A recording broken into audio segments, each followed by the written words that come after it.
Next is peacocks.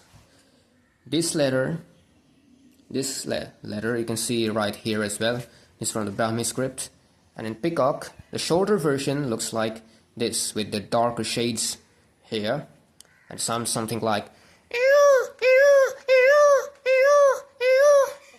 and the longer version of the peacock voice, there are the empty circles inside those feathers you can see here, and it sounds something like this.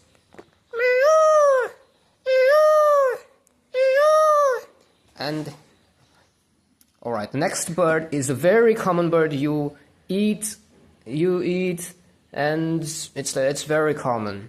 And the most common bird, I gotcha, that's chicken. For the chicken, I've used the Burmese script, the official language of Myanmar. And in Burmese, chickens are called kiet or sometimes krak. And this is how the symbol looks like. So the first one is like,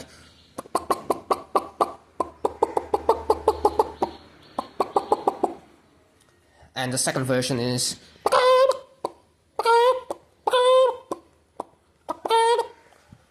alright. And the last bird is also very common. It is Donald Duck. So the shorter version is like, if it's a female, it sounds like this.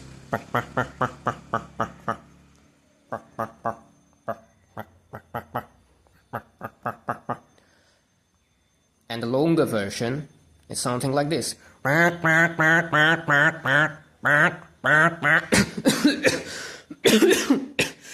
Oh my gosh. Okay, fine. If it's a male duck, it would sound like this. And the longer version will be. I've also used a Brahmi letter here for the ducks, and this symbol, this curve that you're looking at, this is an additional symbol, and these two lines denotes feathers, which means it's a bird. Even here as well, these three curves, these are not a part of the letter, these are just additional symbols that I've used. So right, so this is this is the whole thing that I've observed till now, and that's it.